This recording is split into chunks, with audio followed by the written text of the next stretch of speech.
अपने मन के कैनवास पर क्षमा करने के रंग भरने जरूरी हैं। अपने मन को इतना कठोर न बनाएं कि आप किसी को क्षमा न कर सकें। मन में दयालुता रखें और कैनवास पर तरह तरह के रंग भरें। देखिए, जब एक चित्रकार एक सुंदर बगीचे के पास से गुजरता है, फूलों की सुगंध में खो जाता है, तो यदि वह गुस्से में है तो वह उस चित्र की खूबसूरती को चित्रित नहीं कर पाएगा। उसे जीवन की सकारात्मकता और सुंदरता को भावनात्मक रूप से बनाए रखना होगा ताकि एक सुंदर चित्र बना सके। इसी प्रकार हमें भी दूसरों के गुणों को याद रखना चाहिए और यह भी याद रखना चाहिए कि हमें भी कई बार माफ किया गया है। ध्यान रखिए, यह देने और लेने की एक यात्रा है और इस साझेदारी में कोई ऊंचा या नीचा स्थान नहीं होता। जब हमारे विचार किसी भी रिश्ते में हर छोटी गलती से नकारात्मक रूप से बंधे नहीं होते, तो हम दूसरे व्यक्ति को उसकी सच्ची पहचान के साथ देख सकते हैं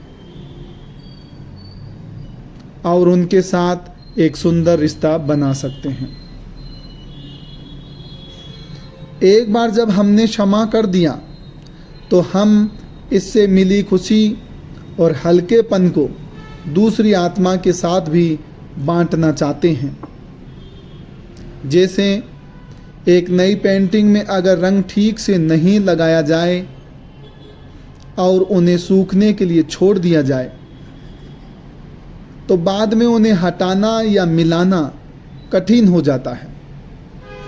इसी तरह हमें अपने गुणों को तुरंत अपने मन के कैनवास पर लाना चाहिए और दूसरों को क्षमा करने में देरी नहीं करनी चाहिए, क्योंकि ऐसा करने से हमें एक सुंदर रिश्ता खोने का खतरा हो सकता है। तब यह स्वयं को क्षमा करने की एक लंबी और कठिन यात्रा बन जाती है। किसी भी कष्टदायक स्थिति में जहां हम क्षमा देने वाले और प्राप्त करने वाले दोनों होते हैं, हमें स्वयं के प्रति भी दयालु और उदार रहना चाहिए और नरम कदम उठाने चाहिए। रिश्तों में क्षमा का अभ्यास करना महत्वपूर्ण है, क्योंकि यह हमारे और दूसरी आत्मा के लिए एक सकारात्मक वास्तविकता का निर्माण करता है। इस प्रकार हम अपनी भावनाओं को साझा कर सकते हैं और हल्के रह सकते हैं।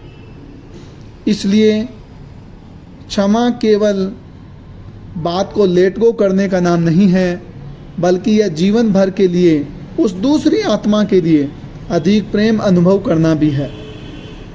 क्षमा अतीत को मिटाती नहीं है, बल्कि उसे करुणा, दया और प्रेम से देखती है। यह आत्मा को मुक्त करती है और भय को दूर करती है। यह न केवल किसी और को माफ़ी देने के बारे में है, बल्कि हमारे अपने भावनात्मक कल्याण के बारे में भी है। यह हमारे अंदर एक सुंदर और स्थायी बदलाव है, जिससे हम अपनी आंतरिक शक्तियों की पहचान करते हैं और साथ ही साथ बिना शर्त स्वीकार करते हैं। इसलिए मैं फिर से कहना चाहूँगा, अपने मन के कैनवास पर क्षमा करने के रंग भरें, उदार बनिए, स्वयं भी मुस्कुराइए और कारण बनिए कि आपके कारण दूसरे भी मुस्कुराएं।